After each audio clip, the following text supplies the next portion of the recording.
Blood doesn't smell like copper. Not when there's this much of it. It smells like rust and regret. Lorenzo D'Angelo, the most feared man in Chicago, was bleeding out in a dirty alleyway behind a greased spoon diner, betrayed by his own brother. He had accepted death. He had closed his eyes waiting for the cold. But instead of the reaper, he felt a tiny warm hand on his cheek. He opened his eyes to see a 6-year-old girl in a ragged pink coat staring at him with wide, fearless eyes. She didn't scream at his mangled face. She just whispered the words that would burn down the entire underworld. "Don't cry, sir. My mom is going to save you." And that was the moment everything changed. Rain in Chicago had a way of washing away everything but the sins. On this Tuesday night, the downpour was torrential, hammering against the asphalt of 4th Street, drowning out the distant sirens. Lorenzo Enzo D'Angelo dragged his body another inch across the wet concrete. His breath came in ragged, wet hitches. The bullet in his side, a parting gift from a sniper rifle during what was supposed to be a peace summit, burned like a hot poker. But the bullet in his leg, that one had shattered bone. He was the capo of the D'Angelo crime family. He wore suits that cost more than most people's cars. He commanded an army of 300 soldiers, and now he was dying behind a dumpster that smelled of rotting onions and stale coffee grounds. Luca. The name tasted like Bull. His own lieutenant. His cousin. The ambush had been perfect. His driver was dead. His security detail was painted across the interior of the armored SUV a block away. Enzo had managed to crawl out and limp into the labyrinth of alleyways, losing the hit squad in the storm, but his luck had run dry. He slumped against the brick wall, his vision blurring. The neon sign of Miller's all-night diner buzzed above him, casting a flickering, sickly yellow light over his ruined Armani suit.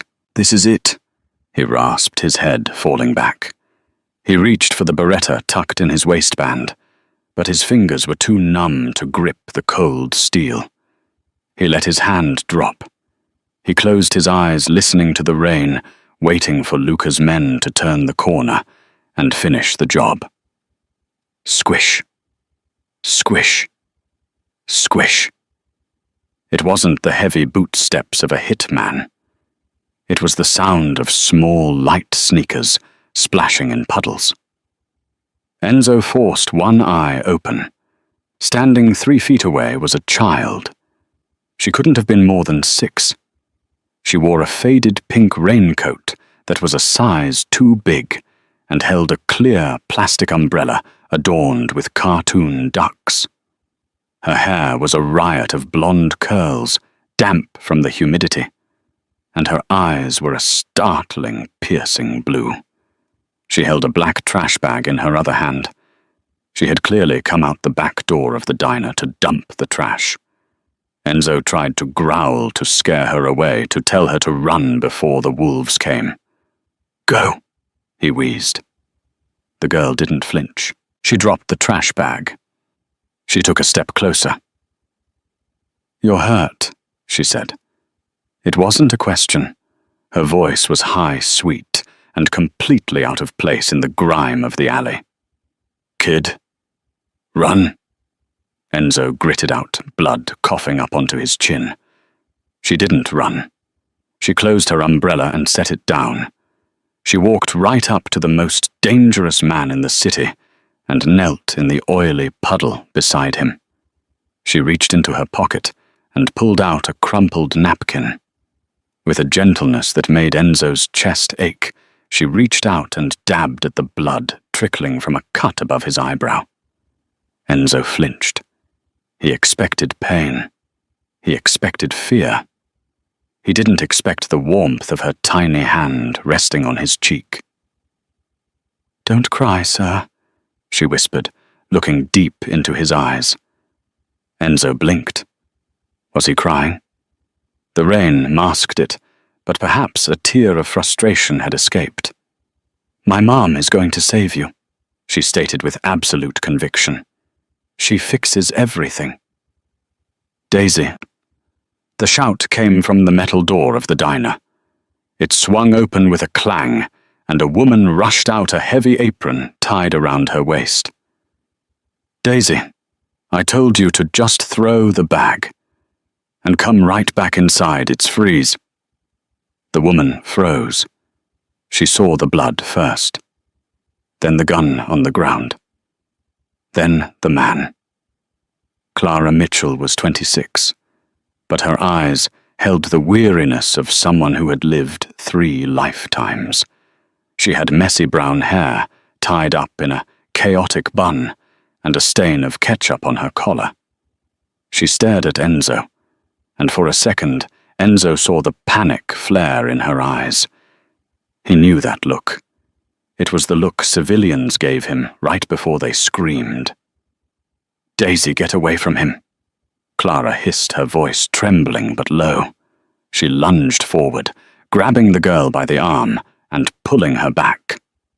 "Mommy, he's boo-booed," Daisy said, pointing. "Like the stray cat. You have to fix him." Clara looked down at Enzo. The yellow light illuminated his face. Enzo saw the moment recognition hit her. It wasn't just, "Oh, a hurt man." It was, "I know who this is." Her face drained of color. She knew his face. Everyone in this neighborhood knew the D'Angelo face. It was usually plastered on the news next to words like racketeering or acquitted. "Mr. D'Angelo," she whispered the name, slipping out like a curse. Enzo coughed, gripping his side. "Help me, or walk away. But don't call the cops." If the cops came, Luca's men on the payroll would find him in the hospital and inject air into his IV before morning. Clara looked at the dark entrance of the alley. She looked at her daughter. She looked at the blood pooling around Enzo's leg. "If I leave you here, you're dead in 10 minutes, Clara said, her voice turning steel hard. She wasn't asking. She was assessing. 5, Enzo corrected. Clara swore under her breath. She looked around, frantically. "Daisy, hold the door open, now!" "Mum, do it, baby. Go." Clara dropped to her knees. She wasn't a large woman, but she moved with a frantic strength. She grabbed Enzo's arm and slung it over her shoulder. "Up! You have to help me. I can't carry dead weight." "Why?" Enzo grunted, forcing his legs to work through the screaming agony. "Why help?" Clara gritted her teeth, heaving him upward. He smelled like expensive cologne and copper. "Because my daughter promised," she muttered, "and I don't make my daughter a liar." The kitchen of Miller's all-night diner was closed for the night, the only light coming from the street lamps filtering through the blinds. It smelled of bleach and old grease. Clara practically dragged Enzo through the back hallway, kicking the door shut behind them and locking 3 deadbolts. "Sit." "There," she ordered, shoving him toward a prep table. Enzo collapsed onto the stainless steel surface, groaning as his vision swam. "Whiskey," he demanded. "Or vodka, whatever you have." "I'm not a bartender. I'm a waitress," Clara snapped, but she ran to the front counter and came back with a bottle of cheap bourbon. She cracked the seal and handed it to him. Enzo took a long pull, the burn of the alcohol momentarily distracting him from the fire in his leg. He watched her through half-lidded eyes. She was moving fast, too fast for a waitress. She washed her hands in the sink, scrubbing them red with harsh soap. She ripped her apron off. Then she pulled a first aid kit from under the counter, but it wasn't a standard box of Band-Aids. It was a tackle box. She opened it. Sutures, scalpels, hemostats. Enzo's eyes narrowed. "You're not a waitress." Clara didn't look at him. She was snapping on a pair of latex gloves. "I am tonight. Daisy, go to the booth in the front and draw. Put your headphones on. Do not come back here until I say so." Daisy, who had been watching with wide eyes, nodded solemnly. She looked at Enzo. "Be brave, mister." Then she skipped away. "Who are you?" Enzo asked, his hand tightening on the bourbon bottle. "Shut up," Clara said. She took a pair of shears and cut open his pant leg. The fabric fell away, revealing the ugly, jagged wound in his thigh. She didn't flinch. She probed the wound with gloved fingers. Enzo roared, arching his back. "Stop moving or I'll nick the artery, and you'll bleed out on my clean floor," she said coldly. "The bullet is lodged against the femur. It didn't shatter the bone completely, but it cracked it. I have to take it out." "You're a doctor," Enzo realized. "I was a resident. A long time ago," Clara muttered. She poured bourbon directly into the wound. Enzo saw white.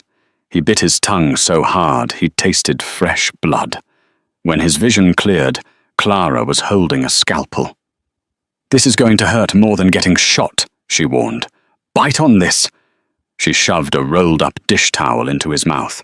The next 10 minutes were a blur of agony that felt like hours. Enzo, a man who had been tortured by rival cartels and hadn't made a sound, found himself sweating through his clothes, gripping the edge of the steel table until the metal warped. He watched her work. She was precise, brutally efficient. There was no hesitation in her hands. She dug the bullet out with a sickening clink as she dropped it into a metal bowl. Then came the needle. 30 stitches, she said quietly, tying off the final knot. She cleaned the wound with iodine and wrapped it tightly in gauze. She stepped back, peeling off her bloody gloves and tossing them into the trash. She was breathing hard, a sheen of sweat on her forehead. Enzo spat the towel out. He was trembling, pale as a ghost, but alive. "You saved me," he rasped. "I patched you up," Clara corrected, turning her back to him to wash her hands again. "There's a difference. You need a hospital. You need antibiotics, blood transfusions." "No hospital," Enzo said. He tried to sit up, but the room spun. Where is my phone?" "It's smashed," Clara said. "It fell out of your pocket in the alley. I kicked it under the dumpster." "Why?" Clara turned around, drying her hands on a rag. Her eyes were dark. "Because phones have GPS. And if people are looking for you, Mr. D'Angelo, I don't want them coming to where my daughter sleeps." Enzo studied her. She was terrified he could see the pulse jumping in her neck, but she was hiding it behind a wall of anger. "You know who I am. You know the bounty that's probably on my head by now. You could have called the cops and collected a reward, or called my enemies." "I don't deal with cops," Clara said sharply. "And I don't deal with scum like the people you work with." "Then why save me?" Clara walked over to him. She picked up the bottle of bourbon and took a swig herself, grimacing. "Because 12 years ago my brother got mixed up in your world. He was a driver. Someone left him bleeding in an alley just like you." Enzo went still. And nobody stopped," Clara said, her voice cracking slightly. "Nobody put a hand on his cheek. Nobody told him it would be okay. He died alone behind a warehouse." She slammed the bottle down. "I'm not saving you for you Enzo D'Angelo. I'm saving you because my daughter is 6 years old, and I need her to believe that when people are hurt, we help them. I need her to stay innocent a little bit longer. I'm not going to let her watch a man die tonight." Enzo looked toward the front of the diner, where the faint sound of cartoons could be heard from Daisy's tablet. He looked back at Clara. For the first time in his life, Enzo felt something other than lust or calculation when looking at a woman. He felt indebtedness and a strange, heavy curiosity. "What was his name?" Enzo asked softly. "Your brother." "Danny," she said. "Danny Mitchell." Enzo searched his memory. He remembered a Danny, a kid, a driver for the energetic crew in the South Side. Collateral damage in the 18 Turf War. "I remember him," Enzo lied. He didn't really, but he knew he had to say it. Clara stared at him, searching for the lie, but she was too exhausted to find it. "You can't stay here. The morning cook comes in at 5 a.m. That's in 4 hours. "I can't walk," Enzo said, "and I have nowhere to go. My organization is compromised. If I step onto the street, I'm dead." "Not my problem." "I'll pay you," Enzo said. $10 million. Clara laughed. It was a dry, humorless sound. "I don't want your blood money." "Then I'll owe you," Enzo said. His voice dropped an octave, turning into the voice that commanded boardrooms and executions. "A life debt. From the capo of Chicago. You save me, you hide me until I heal, and I will grant you anything. Protection, a new life. Anything." Clara looked at the door where her daughter was. She looked at the blood on the floor. She knew she had already crossed the line. If his enemies found out she had stitched him up, they would kill her and Daisy just for being witnesses. She was trapped. "My car is out back," she whispered, defeated. "It's a beat-up Honda. You're going to have to lie down in the trunk." Enzo smirked, though it looked more like a grimace of pain. "I've ridden in worse." "One rule," Clara said, pointing a finger at his chest. "You don't speak to my daughter about your work. You don't swear in front of her. And the second you can walk, you leave, and we never see you again." "Deal," Enzo said. But as Clara helped him off the table, his arm draped heavily around her shoulders. Enzo D'Angelo knew it was a lie. He was a man who took what he wanted, and he had a feeling that after this is over, he wouldn't be able to just walk away from the woman who sewed him back together and the little girl who wasn't afraid of the dark. The trunk of the 2008 Honda Civic smelled of motor oil and stale groceries.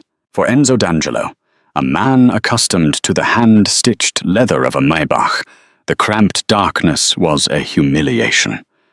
But as the car rattled over potholes vibrating through his shattered leg, humiliation was the least of his worries. Every bump sent a shock wave of agony up his spine. The car finally stopped.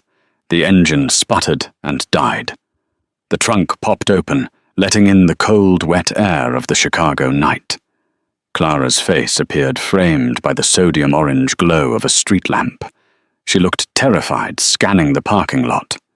"We're here," she whispered. "It's the 3rd floor. No elevator. Can you move?" Enzo gritted his teeth. "I'll make it."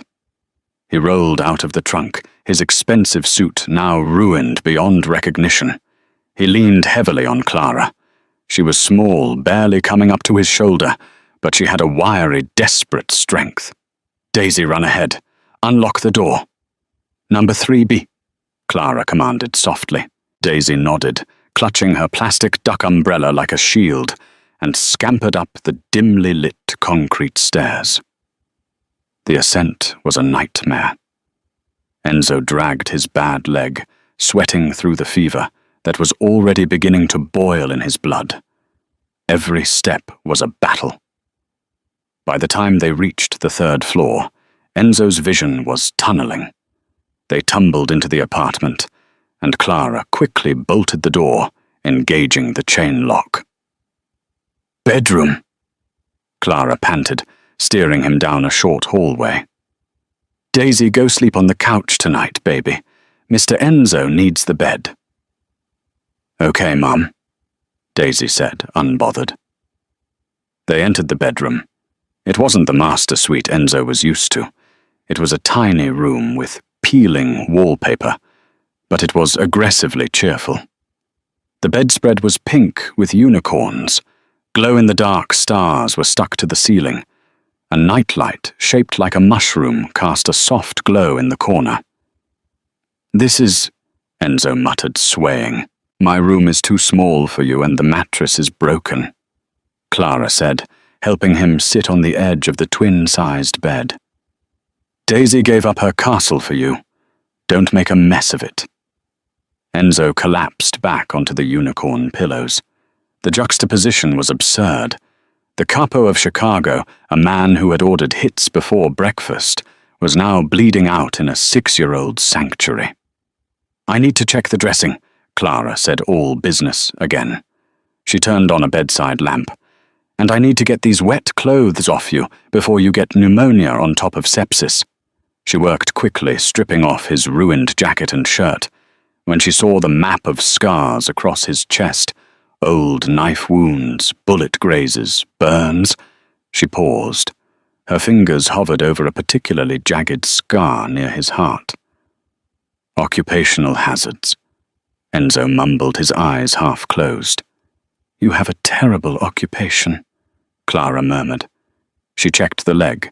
The sutures were holding, but the area was angry and red. She cleaned it again, her face tight with concentration. Enzo watched her. In the soft light stripped of the harsh diner fluorescence, she looked younger, but also more tired. There were dark circles under her hazel eyes that spoke of double shifts and unpaid bills. "Why do you live here?" Enzo asked. His voice was slurring slightly as the fever spiked. "You're a doctor." "I told you I dropped out," Clara said, pulling a quilt over him. "Residency doesn't pay well, and when Danny died, things fell apart. My parents got sick. The debt piled up. Then I had Daisy. Life happened, Mr. D'Angelo. Not everyone gets a golden parachute." "Enzo," he corrected. "Just Enzo." "Go to sleep, Enzo." She turned to leave, but he reached out, grabbing her wrist. His grip was weak, trembling. "My brother," he whispered, the delirium setting in. "Luca. He's the one who did this. If he finds out I'm alive, he'll burn this whole building down. You need a gun." Clara pulled her wrist away gently. "I don't allow guns in my house. I have a baseball bat and a deadbolt. That'll have to do." She turned off the lamp, plunging the room into the soft glow of the mushroom nightlight. Enzo closed his eyes. The last thing he saw before the darkness took him was the glow-in-the-dark stars on the ceiling, arranged in constellations that didn't exist. For the first time in 20 years, he didn't check the exits. He just let go. The fever dreams were vivid. Enzo was back in the warehouse. Luca was smiling, holding a glass of wine. "It's just business, cousin. You're too soft. You let people live. You have to be a wolf." Then the wine turned to blood, and the glass shattered. Enzo woke up with a gasp, his body drenched in cold sweat. Sunlight was streaming through the sheer pink curtains. For a moment he panicked, not knowing where he was. Then the smell of bacon and coffee hit him, grounding him in reality. He tried to sit up. His leg screamed in protest, feeling like it was encased in concrete. He fell back with a groan. "You're awake." A small face popped up over the edge of the bed. Daisy. She was wearing mismatched pajamas, a striped top and polka dot bottoms. She was holding a plate of slightly burnt toast. "Mum said not to wake you, but you were making noises," Daisy said matter-of-factly. "Like a bear." Enzo blinked, his throat dry as sandpaper. "Water." Daisy scrambled away and returned with a plastic sippy cup shaped like a penguin. "Here, it's the good cup. It doesn't spill." Enzo stared at the penguin. He took it, his large, tattooed hand engulfing the cup, and drank greedily. It was the best water he had ever tasted. "Where is your mother?" he rasped. "Work," Daisy said, climbing onto the foot of the bed and sitting cross-legged. She has the lunch shift at the diner. Mrs. Gable from 4C is supposed to be watching me, but she falls asleep watching soap operas, so I came in here." Enzo's blood ran cold. "Your mother left you with me. She hid your shoes," Daisy whispered conspiratorially. "And she said if you try to leave, I should scream, 'Fire!' Plus you can't walk. Mom says you have a femur fracture." She sounded out the medical words carefully. Enzo looked around. His shoes were indeed gone. His gun was gone too. "Your mom is smart," Enzo muttered. "She's the boss," Daisy agreed. She took a bite of the burnt toast. "Are you a bad guy?" The question hung in the air, heavy and sharp. Enzo looked at the little girl. He could lie. He could tell her he was a businessman, a victim, a hero. But looking into those clear blue eyes, the lie died in his throat. "Sometimes," Enzo said honestly, "I do bad things, but I try to protect my family. Does that make me bad?" Daisy considered this, chewing thoughtfully. "Did you say sorry?" "Not yet." "You should say sorry. Then you're not bad anymore. That's the rule." Enzo let out a breath that was almost a laugh. If only the Mafia operated on Daisy's rules. I'll keep that in mind. Suddenly, the front door of the apartment rattled. Enzo froze. His instincts, honed by years of urban warfare, snapped into high gear. He ignored the pain in his leg and pushed himself up. "Daisy," he whispered urgently. "Is that Mrs. Gable?" Daisy looked at the bedroom door, confused. "Mrs. Gable knocks. She knocks like the police. Bang, bang, bang." This wasn't a knock. It was the sound of a lock being picked. Scratches. The tumble of pins. Enzo's heart hammered against his ribs. He was unarmed, crippled, trapped in a pink bedroom with a 6-year-old civilian. "Daisy," Enzo said, his voice dropping to a terrifyingly calm register. "Come here, now." Daisy sensed the shift in the air. She scrambled over the covers to him. "Under the bed," he commanded. "Way back, behind the boxes. Do not make a sound, no matter what you hear." "Do you understand? Is it the monsters?" she whispered, her lip trembling. "Yes, but I'm the monster eater. Go." She dove under the bed. Enzo grabbed the only weapon he could find, a heavy glass snow globe from the nightstand. He rolled off the bed, biting back a scream of agony as his broken leg hit the floor. He dragged himself behind the door, pressing his back against the wall, clutching the snow globe. The front door creaked open. Heavy footsteps, boots on cheap linoleum. "Hello?" A man's voice. Rough. Not Clara. Enzo stopped breathing. He counted the steps. 1 man. 2 places empty, a second voice said. "The waitress is at work. Check the rooms. The boss said he might have gone to ground in the neighborhood. We check every door." Luca's men. They were doing a sweep. They weren't specifically looking for Clara, but they were tossing every apartment within a 5-block radius of the ambush. The footsteps got closer to the bedroom. Enzo tightened his grip on the snow globe. He had 1 shot. He had to take the first one down, take his gun, and kill the second. In his condition, the odds were 0. But he looked at the bed skirt where Daisy was hiding. 0 isn't an option. The door handle turned. The door pushed inward. A massive figure in a leather jacket stepped into the pink room. He held a suppressed pistol. Enzo didn't hesitate. He swung the snow globe with every ounce of strength he had left. Crack! The heavy glass smashed into the man's temple. The man dropped like a stone, his gun clattering across the floor. Enzo lunged for the gun. But the second man was already in the doorway. He saw his partner fall. He raised his weapon. Enzo was on his knees, his fingers inches from the fallen gun. He looked up, staring down the barrel of a 9mm. This is it, he thought. I'm sorry, Clara. Hey! The shout came from the hallway behind the gunman. The gunman turned his head, distracted for a split second. Wham! A metal baseball bat swung through the air, connecting solidly with the back of the gunman's knees.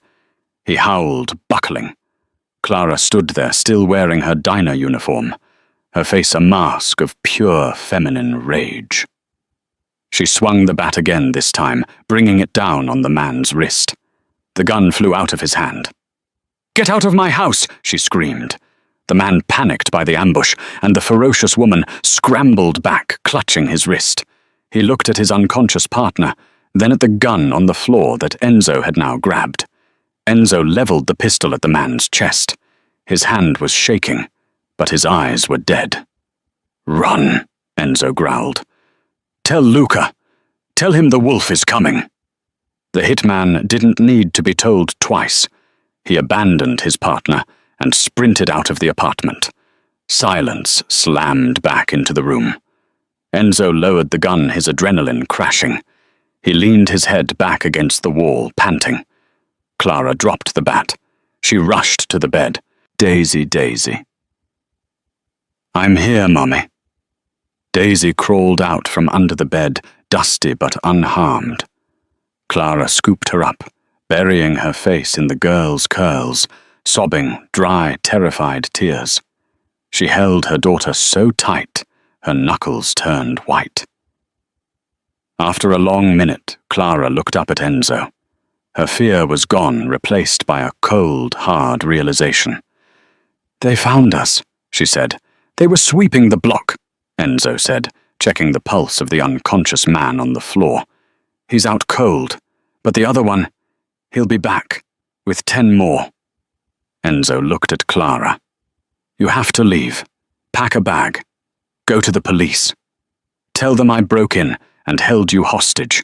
It's the only way you stay safe." Clara stood up, putting Daisy down. She walked over to Enzo. She looked at the blood seeping through his bandages again. She looked at the unconscious hitman in her daughter's bedroom. "No," Clara said.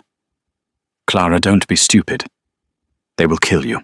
"They'll kill us anyway now," Clara said, her voice trembling but resolute. "We're witnesses. The police are on your cousin's payroll, aren't they?" Enzo nodded slowly. "Most of them." "Then we can't go to the cops, and we can't stay here." Clara went to her closet and pulled out a duffel bag. She began throwing clothes into it. "What are you doing?" Enzo asked. "I'm saving you," Clara said, throwing a pile of Daisy's socks into the bag. "Again. Get up, Enzo. We're going to my grandmother's cabin." "Your grandmother's cabin?" Enzo looked at her in disbelief. "I have millions of dollars in offshore accounts, safe houses in Zurich, and you want to take me to a cabin?" Clara turned to him, zipping the bag. "Do you have access to those accounts right now?" "No." "Can you walk to Zurich?" "No." "Then you're going to the cabin. It's in the woods, 4 hours north. No cell service, no neighbors, and plenty of guns. My grandma was a doomsday prepper." Enzo stared at her. This waitress who smelled like maple syrup and bleach had just taken out a hitman with a baseball bat and was now planning a tactical retreat.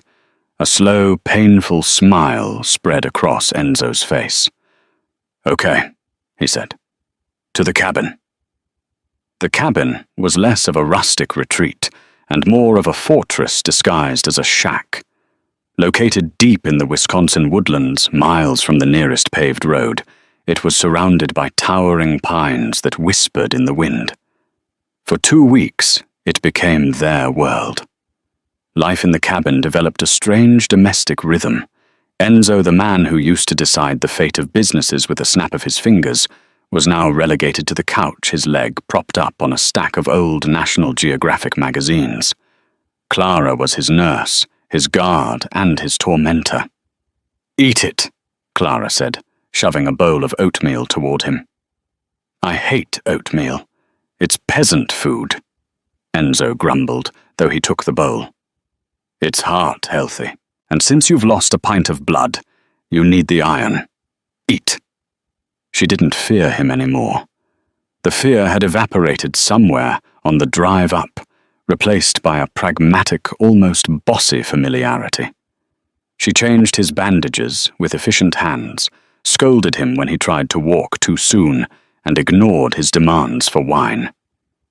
But it was Daisy who truly disarmed him. Daisy didn't see a Mafia boss. She saw a captive audience. "Mr. Enzo, look," she said one evening, holding up a drawing. It was a crude crayon depiction of a stick figure with a giant black beard. Enzo had grown scruffy, holding hands with a smaller stick figure. "Is that, me?" Enzo asked, pointing to the beard. "Yes, and that's me. We're fighting the dragon." She pointed to a green blob in the corner. "Who is the dragon?" "The bad men who came to the house." Enzo stared at the drawing. He felt a lump in his throat that had nothing to do with his injuries. He had spent his life building an empire of fear, believing that power was the only thing that mattered. Yet here he was, powerless, being protected by a woman and a child who had nothing. "It's a masterpiece," Enzo said softly. "I'll buy it from you. $5,000. Daisy giggled. "Silly. You don't have money. You can pay me in cookies." As the days turned into weeks, Enzo healed. The fever broke. The bone began to knit. He started doing push-ups on the floor, sweat dripping from his brow, driven by a singular purpose: revenge. But the target of his revenge was shifting. It wasn't just about reclaiming his territory anymore. It was about ensuring that the dragon never came near Daisy again. One night a storm rolled in, knocking out the power. The cabin was plunged into darkness. Rain hammered against the tin roof. Lightning flashed, illuminating the room in stark white bursts. Daisy was asleep in the back room. Enzo sat by the fireplace, feeding logs into the flames. Clara sat on the rug opposite him, nursing a mug of tea. The silence between them was heavy, charged with something unspoken. "You're leaving soon?" Clara said. It wasn't a question. "My leg can hold weight now," Enzo replied, not looking at her. "I made a call on the sat phone you found in the bunker. My loyalists are ready. They're waiting for my signal." "So you go back to war?" "I have to." "And what happens to us?" Clara asked, her voice quiet. Enzo looked at her. The firelight danced on her face, softening the worry lines. She was beautiful in a way that the polished plastic women of his world never were. She was real. She was tough.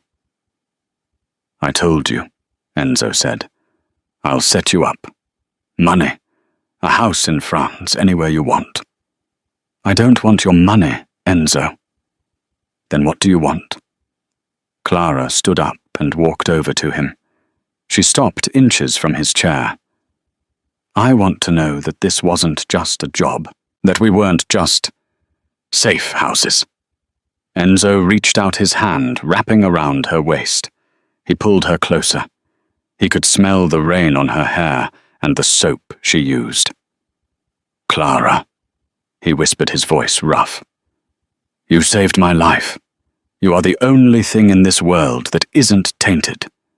He kissed her. It wasn't the aggressive, possessive kiss of a crime lord. It was desperate, tender, and terrified.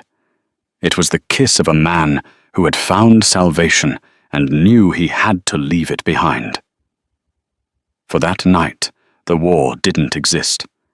There was only the fire the storm outside, and the woman who had stitched his heart back together. 3 days later, the peace was shattered. Enzo was outside testing his leg by chopping wood when he heard it. The distant hum of an engine. He dropped the axe. He limped to the edge of the tree line, peering down the dirt road. A black SUV was winding its way up the hill. It wasn't one of his. "Clara!" he roared, turning back to the cabin. Clara appeared in the doorway, wiping her hands on a towel. "What? Get Daisy! Get in the cellar, now!" He didn't have to explain. Clara saw the look on his face. The wolf was back. She grabbed Daisy, who was playing with pine cones on the porch, and ran inside. Enzo ran to the doomsday shed. He threw open the doors. Clara's grandmother had been paranoid, and for once Enzo thanked God for paranoia. He grabbed a hunting rifle and a box of ammo. He positioned himself behind the woodpile, using the logs as cover. The SUV crested the hill and stopped 50 yards away. The doors opened. 4 men stepped out. They wore tactical gear. Enzo recognized the man in the lead. It was the Butcher, Luca's top enforcer, a man known for using knives. "Enzo!" The Butcher shouted, his voice echoing through the trees. "We know you're here. The waitress used her credit card at the gas station 3 towns over. Rookie mistake." Enzo cursed. He had told her to use cash, but it didn't matter now. "Come out, cousin." The Butcher laughed. "Luca sends his regards. He wants your head, but he said we can have some fun with the girl and the woman first." A cold, dark rage flooded Enzo's veins. It wasn't the hot anger of a fight. It was the absolute zero of a killer. Nobody touches them. Enzo racked the bolt of the rifle. Bang! The first shot took the driver in the shoulder, spinning him around. The woods erupted into chaos. The men scrambled for cover behind the SUV, returning fire. Bullets chewed up the woodpile, sending splinters flying into Enzo's face. "Suppressing fire!" the Butcher screamed. "Move up, flank him!" Enzo was pinned. He was outnumbered and outgunned. He had a bolt-action hunting rifle against automatic weapons. He fired again, missing as he ducked a hail of bullets. He checked his pocket. He had one trick left, the satellite phone. He pulled it out and hit the speed dial. "Status!" a voice crackled on the other end. It was Rocco, his second in command, the only man he trusted. "I'm pinned. Blue Ridge cabin. 4 hostiles. I have civilians," Enzo shouted over the gunfire. "ETA, 10 minutes, boss. The chopper is already in the air." 10 minutes. Enzo looked at the cabin behind him. Clara and Daisy were in the cellar, but the trap door was outside around the back. If the men flanked him, they would find it. He couldn't stay behind the woodpile. He had to draw them away. Enzo took a deep breath. He stood up, firing blindly to force them down, and then he ran. He ran away from the cabin, deeper into the woods, dragging his bad leg, ignoring the pain. "He's running!" the Butcher yelled. "Get him!" It worked. They took the bait. The gunfire followed him into the trees. Enzo moved like a ghost using the terrain. He had grown up hunting in the Apennines with his grandfather. These city hitmen were loud, clumsy. He circled back. He waited behind a massive oak tree. The first man ran past him. Enzo swung the rifle like a club, smashing the stock into the man's face. The man went down without a sound. Enzo took his submachine gun. Now the odds are even. He moved forward. He found the second man near the creek and dropped him with a double tap to the chest. 2 left, the Butcher and the driver. Enzo returned to the clearing near the cabin. He saw the Butcher. He wasn't chasing Enzo. He was standing by the cellar doors. He was kicking at the lock. "Come out, little piggies," the butcher taunted. Enzo didn't shout. He didn't monologue. He raised the submachine gun. "Hey." The butcher turned. Enzo pulled the trigger. He didn't stop until the clip was empty. The butcher fell back against the cellar doors dead before he hit the ground. Silence returned to the woods. Enzo limped over to the cellar. He fell to his knees, his chest heaving. He knocked on the wood. "Clara, it's over." The doors pushed open. Clara peeked out, her face pale, holding a rusty wrench. When she saw Enzo covered in dirt and blood but alive, she dropped the wrench. She climbed out and threw her arms around his neck. Daisy followed, clinging to Enzo's leg. Enzo held them both. He looked up at the sky. In the distance, the rhythmic thump, thump, thump of a helicopter grew louder. His army had arrived. The king was back. But the king had changed. Chicago didn't know Enzo D'Angelo was back. The city thought he was rotting in a drainage pipe, and Luca the usurper king was counting on that silence. 3 days after the extraction from the woods, the rain had stopped, replaced by a humid, suffocating heat. The D'Angelo family estate, a sprawling mansion in Lake Forest, was lit up like a Christmas tree. Luca was hosting a reorganization dinner for the capos of the 5 families. It was a coronation disguised as a business meeting. Inside the grand ballroom, crystal chandeliers glittered above tables laden with lobster truffle risotto and bottles of wine that cost more than Clara's annual salary. Luca sat at the head of the table wearing Enzo's favorite suit, laughing with the don of the Russian mob. "To new beginnings," Luca toasted, raising his glass. "And to the memory of my cousin, a great man, but too soft for this modern world." The room murmured agreement. They drank. Then the lights went out. A collective gasp went through the room. Bodyguards reached for their weapons, their laser sights cutting through the darkness. "Relax," Luca shouted, though his voice cracked. "It's just a fuse. Get the generator." Click. A single spotlight beamed down from the balcony above. It didn't hit Luca. It hit the double doors at the far end of the hall. The doors groaned open. Standing there, silhouetted against the night, was a figure leaning heavily on a black cane with a silver wolf's head handle. He was dressed in a suit blacker than a priest's cassock. His face was gaunt, bearded, and scarred, but his eyes burned with the cold fire of the abyss. "Enzo," someone whispered. "It's a ghost," the Russian don muttered, crossing himself. Enzo limped forward. Tap, step, tap, step. The sound of the cane on the marble floor was the only noise in the room. "You're eating my food, Luca," Enzo said. His voice wasn't loud, but it carried to every corner of the silent hall. "You're wearing my suit.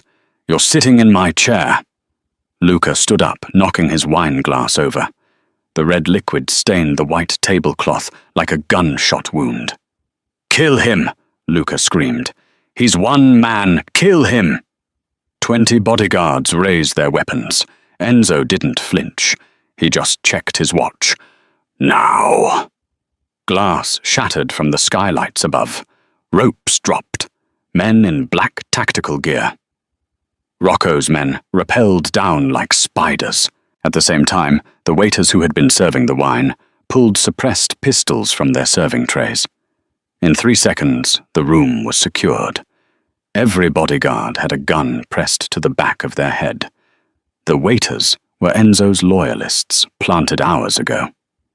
Enzo continued his slow walk toward the head of the table. The other dons remained seated, terrified, knowing that if they moved, they died. Enzo reached Luca. Luca was trembling, sweat beading on his upper lip. He looked at the cane.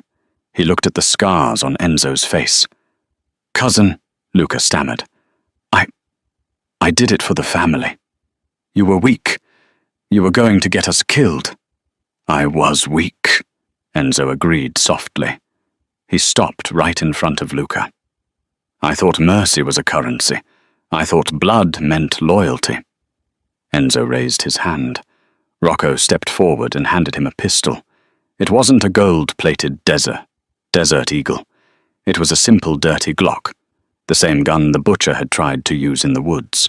But then, Enzo continued, his voice dropping to a whisper, "A little girl told me something.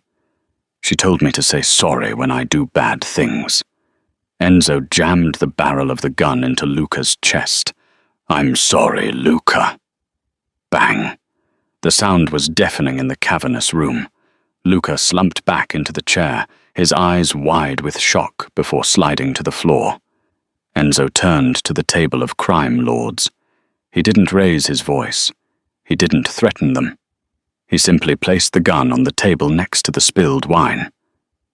"The D'Angelo family is under new management," Enzo said. "The old management.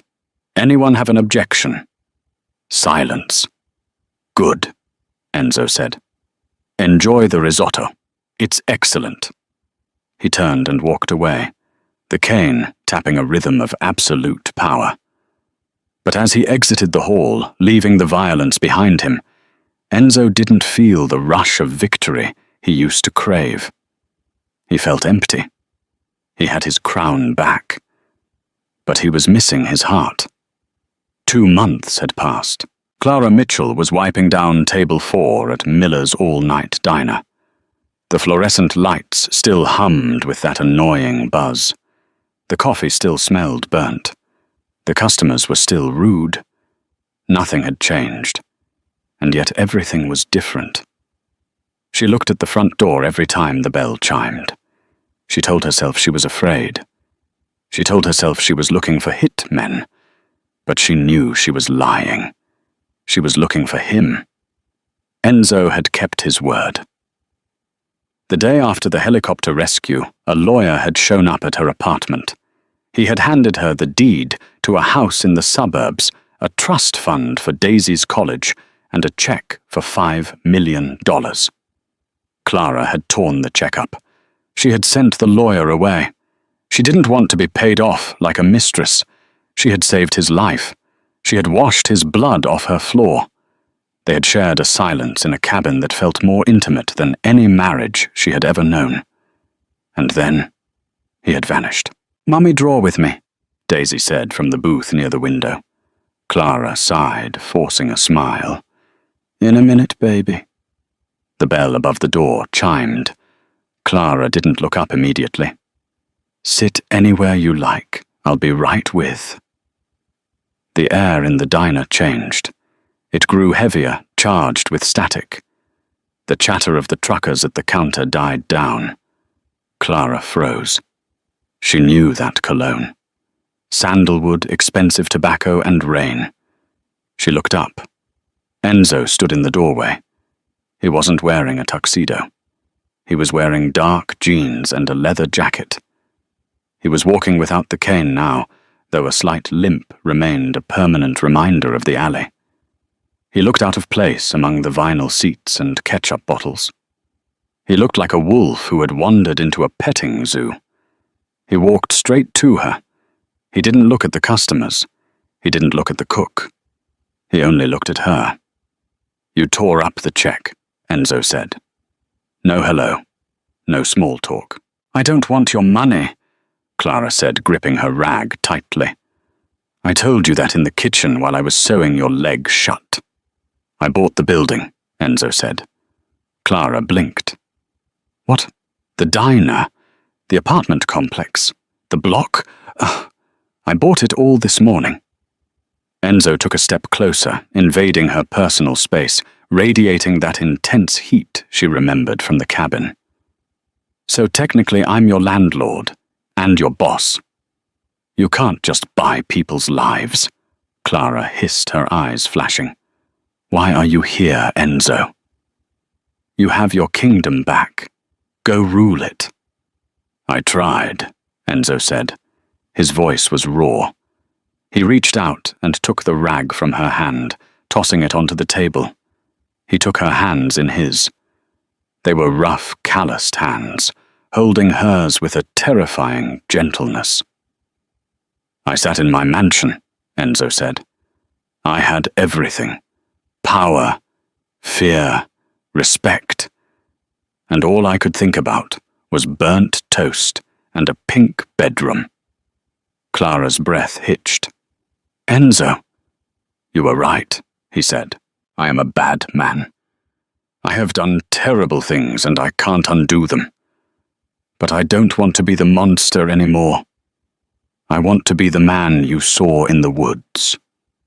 "And what about the danger?"